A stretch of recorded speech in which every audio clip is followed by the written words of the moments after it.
Hey Wargamers, welcome back to the channel, Death from Above Wargaming. I'm Aaron, and I am here with Thom and Dom on another wonderful Sunday morning, just before Christmas.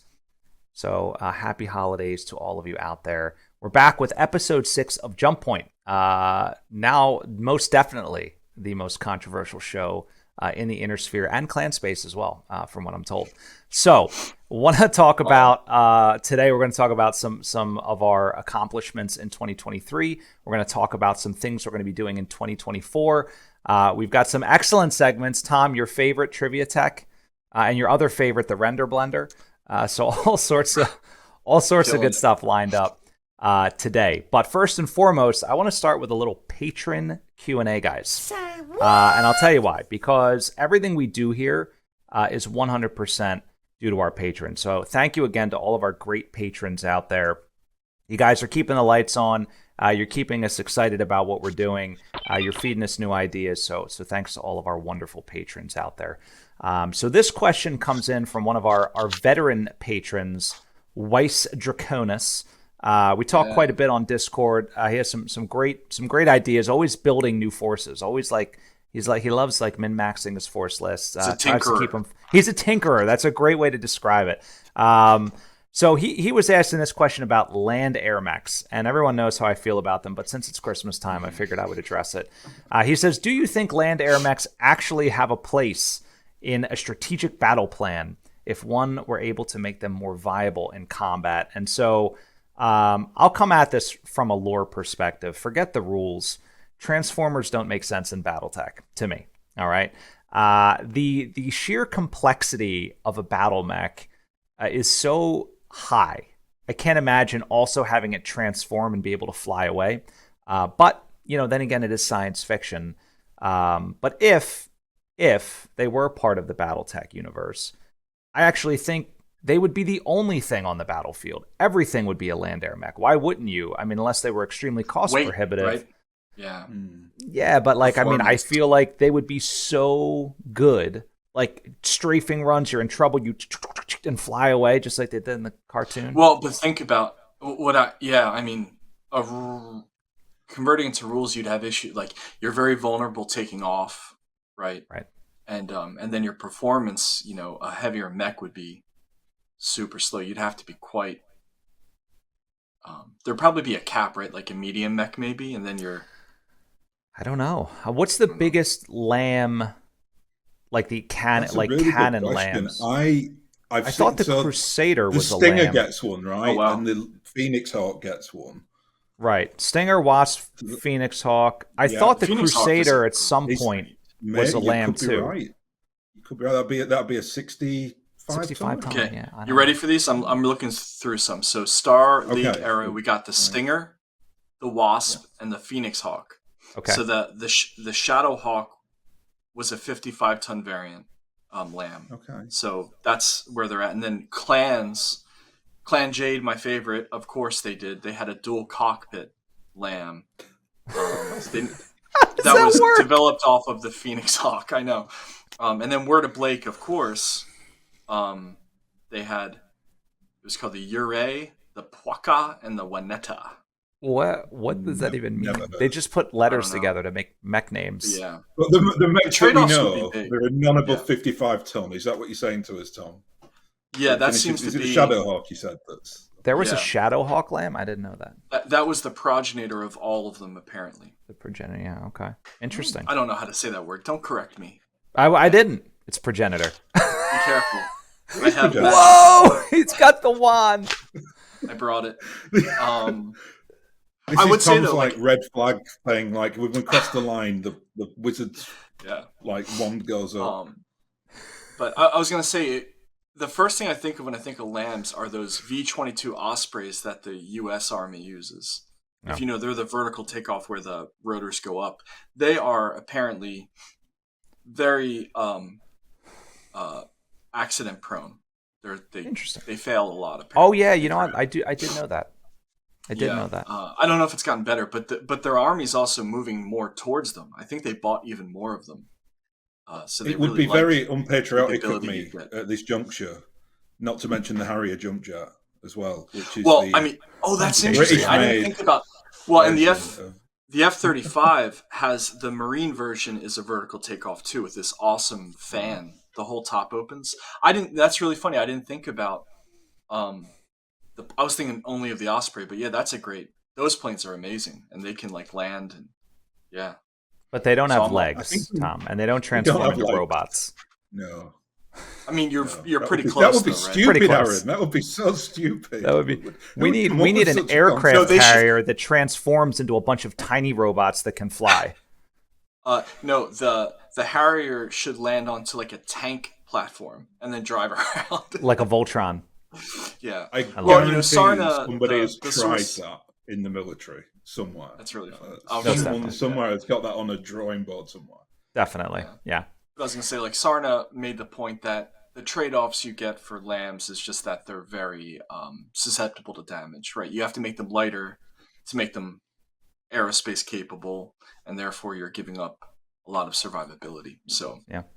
But I mean, yeah, if you could, like, jump them in, land them, and just, but then, I don't know. Then we get into drones. Like, why not just drones? Why not just drones? Yeah. All right, so let's jump into our Ready Room Roundtable. All right, so first I want to talk about some of the stats from the channel.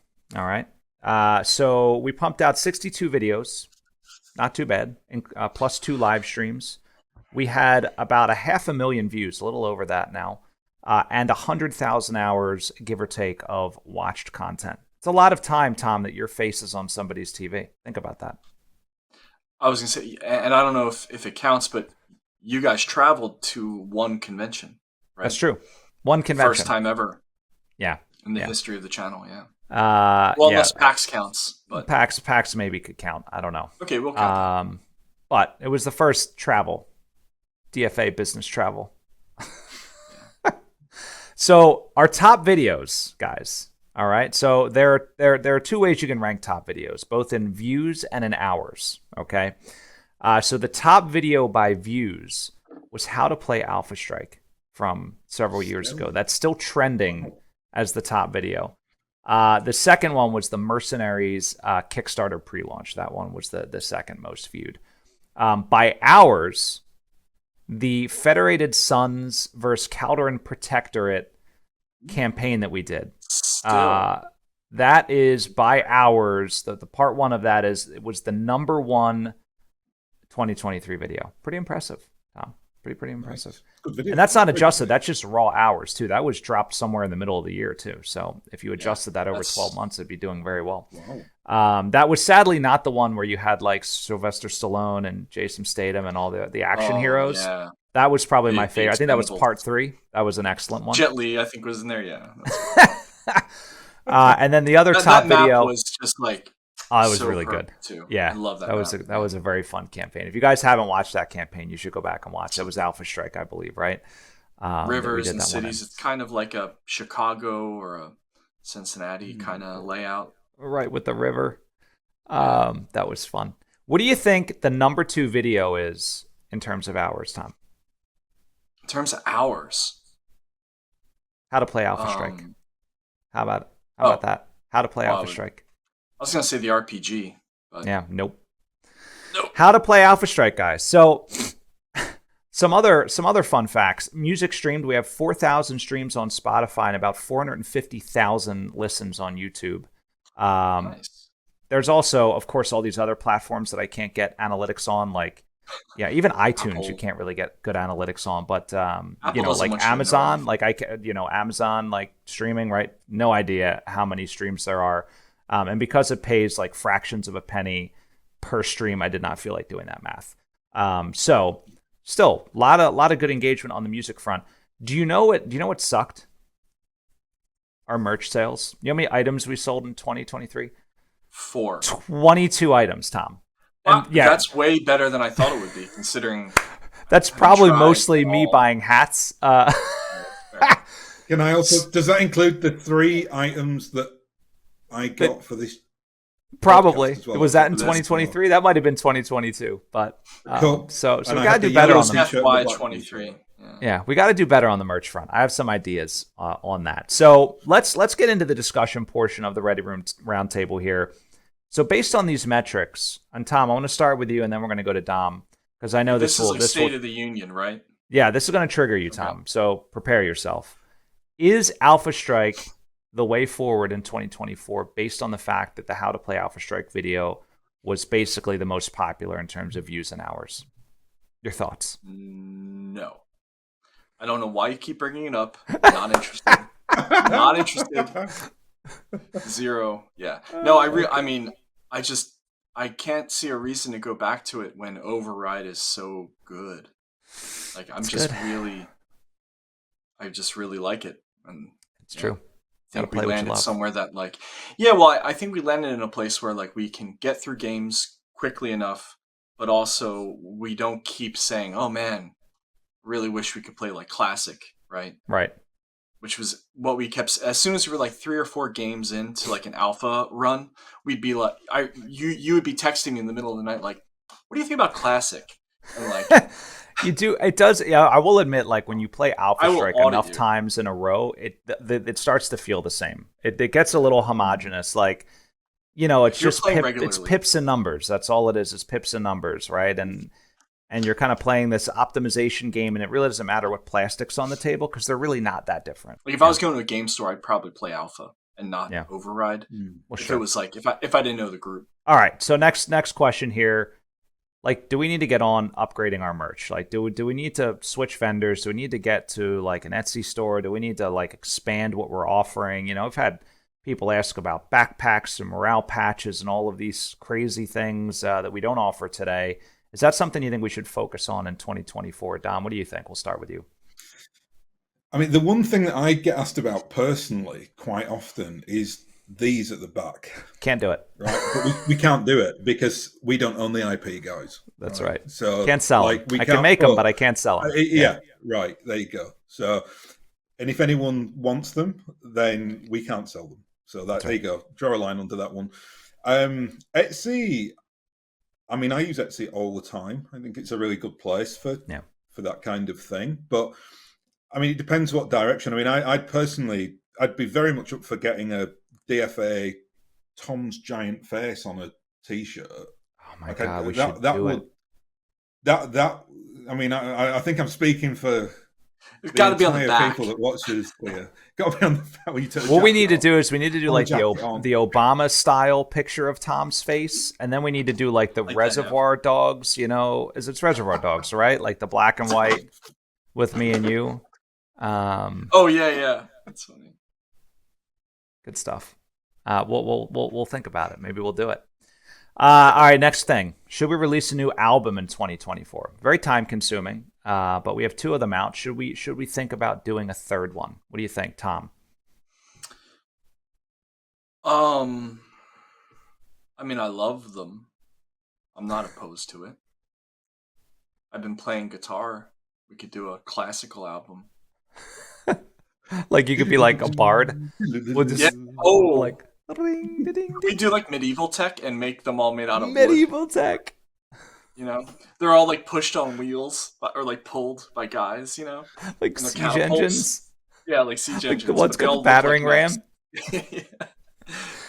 Oh my god! No, I'm all for it. Yeah, I think it's a really fun process, and it's great to have that soundtrack to rely. I mean, the bat reps work so much better because of the thematic music, and we own that. We don't have to worry about like weird DCMA takedowns that screw up our videos for no reason. Like, you know, that won't happen to us. You know, right? When you own the music, it's true. Yeah, and then also people that play, like, I mean, when we play, you know, we have the little sound box in the back. We have the music going. It just really, even on the board, it makes it a lot more fun. So. Yeah. Yep. Dom, what do you think? I mean, I can get the Glockenspiel out, and you know, wow, a wizard on the Glockenspiel. But yeah, I'd love that. I love the music. I bet Aaron plays drums. Great, so. You know, well, I mean, listen, if Tom's on the lute and Dom's on the Glockenspiel, I mean, I guess I'll get the harpsichord. I don't know. Ooh. Just I like it. Yeah, it's like the Beatles. All right, last Or a question here. theremin. I don't even know what that is, and I'm afraid to ask based on your hand motion. It's good. It's a 60s thing. It's good. It's the coolest thing. Yeah. So let's here's a very sort of binary question for you. You get a choice to upgrade one thing, audio or video. Which one do you choose, Thom? Audio. Audio. Okay. I've been harping on audio for like 2 years. It's fair. I'm not putting those like that's weird fabric panels in my studio though. It's not happening. It's not even clear that they necessarily do anything. help. Yeah. You know, like we're talking about lav mics, right? Like that would basically either be like, you know, upgrade that sort of. I don't even know. Yeah. That's the problem. It's like we've talked about extensively. Like the problem is stepping up to the next level of like audio production is so much more complex. You're talking about like multi-channel, right? And right. the cost there also. I think for what gain, you know, when you're listening to it on your phone, you know. Yeah, there are some, I think, potential improvements we can make that are low cost. Like I was listening to a thing about audio production, and it was saying the floors, you know, like you need soft materials on the floors, like a rug, or maybe we could put down some of those like the rubber mat, them. you know. We just don't have them everywhere, but we do have them over around the table. Yeah. Yeah, and then it's like the walls you sort of want to cut down on square angles or something. Yeah, I know there's a lot going on. But again, like at what point do you actually hear a difference? You know, right? Exactly. There is a certain threshold to like how crazy you want to go. Yeah. It's interesting. Thom, what do you think? Like, can you go to better mics? I mean, I'm speaking from a position of just watching the channel, and I mean, I don't mean this in a sycophantic way, but there's no one else in BattleTech that does what we do, right? Like in terms of the quality of the battle reports and the graphics and the audio and the video. I mean, I without, just to echo what Thom said, without spending a ton of money on it and going like almost professional, right? Which just look at Aaron's get-up behind him, right? Like the studio is a proper studio with a light show in the background. I mean, it looks a light show cool. So for me, I think what we do is pretty fantastic. So. Yeah, well, maybe we'll try a couple different things, Thom, with the mics. Well, one other idea, and I think I texted you about it in the middle of the night, was around animated cuts. That idea is never ever happening, unless I hit the Mega Millions, and we can hire like a whole team of people. All right, we got to contract it. Let's move on to TriviaTech. Our new as of this season of Jump Point, our new segment that I am everyone so loves. bad at this as well. All right, so these are all Christmas themed. It's very fun. So they're all very simple true and false questions. So the first one, true or false, on Christmas Eve in 3061. The leader of the magistracy of Canopus gets drunk and has a dream about a mech battle. Is that true or false, Thom? What was the year? 3061? 3061. False. All right, Thom? I'm just trying to think what happens to the magistracy in 3061. So the St. Ives gets repatriated back to the Capellans. I'm going to say true. Okay, it is in fact true. There's a I believe it's Stackpole wrote a short story about this, and that is a true fact. All right, true or false? In 3028, McGee's cutthroats sabotaged a series of LRM turrets on Christmas Eve, so they would open fire on civilian infrastructure at sunrise on Christmas Day. Is that true or false, Thom? It's got to be true. Okay. Thom? McGee's cutthroats. Yeah. Mercenary unit. I do know them, and I've never heard that story, so I'm going to say false. It is, in fact, false. Thom is up 2-0. Thom, this is unlike you. Last time you swept. Yeah. All right. True or false? True or false? The elves from hell were a group of bandits known to raid on Christmas Day. True or false?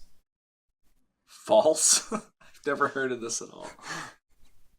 The elves from hell. They were a group of It bandits is a great known name. to raid on Christmas Day. Is it true or false? Tom says true.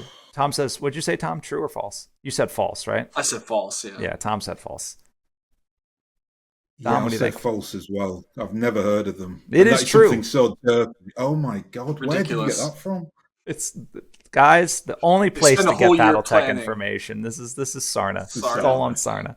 All right, the last one, true God or bless false? Sarna. Mm. The Capellans, much like George Washington, launched an amphibious attack against the Swordsworn on Christmas Eve.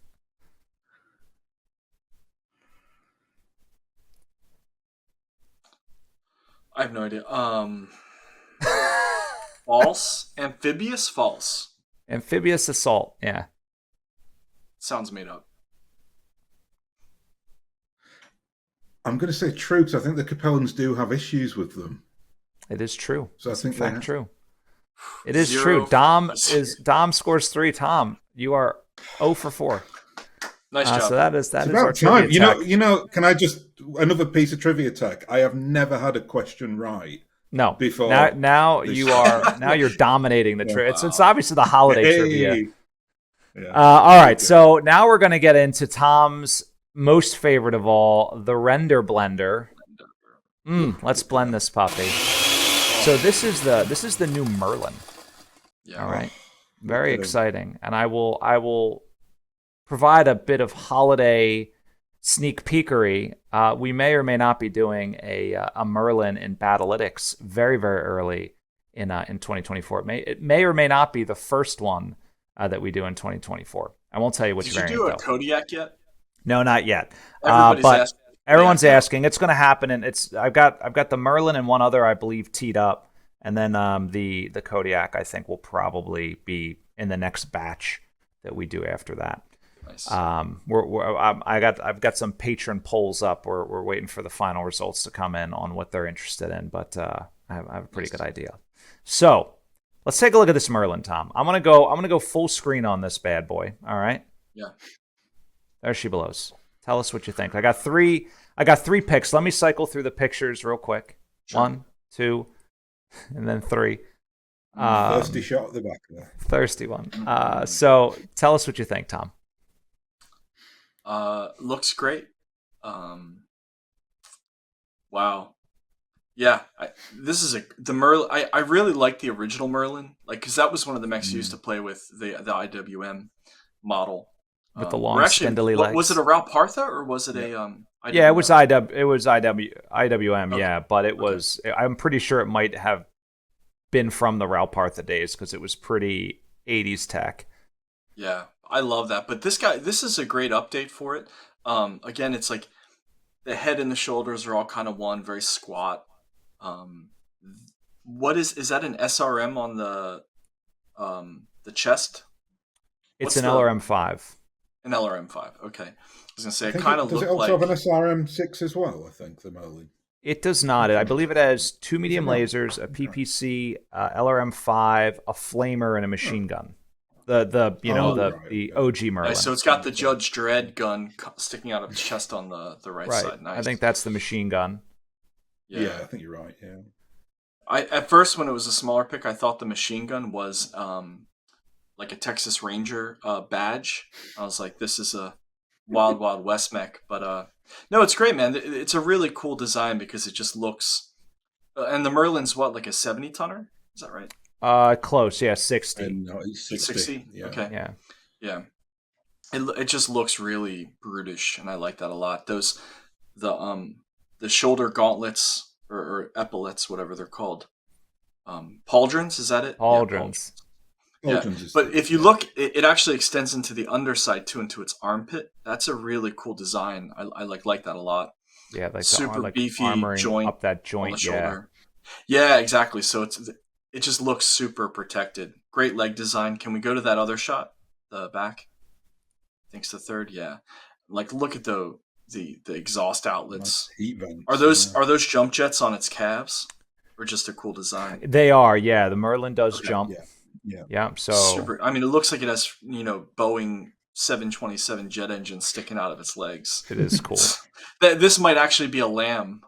We're not sure. We're not sure. Oh. Speaking of them, yeah. Well, it is a weird periphery mech, so who knows? It's awesome. Lots of weird. Thom, design. what do you think? This thing's great. Yeah, I mean, I actually the Merlin is one of those mechs that just doesn't get enough love. It should be an iconic mech in BattleTech, I think, but it got lost in the mix because is it like the first new design mech of the, like I think it came around in like 3010, right? So it looks different from all its from like the earlier mechs. Like an evolution. I've always loved it. I'm the same as you. I love the Ironwind model, and I'm just delighted that they put this in the Kickstarter. I'm just glad they didn't forget it. Yeah. Can you go to that back shot real quick? I wanted to say, like, on the back of the head, it's got these 3 spots. Is that to stick, you think, antennas in or something? Oh, it might be. Never seen that on any of the mechs either. That's really good. Yeah, they do look like that's exactly what they look like. That's a great some call kind out. Of sensor array, that'd be really cool. Yeah.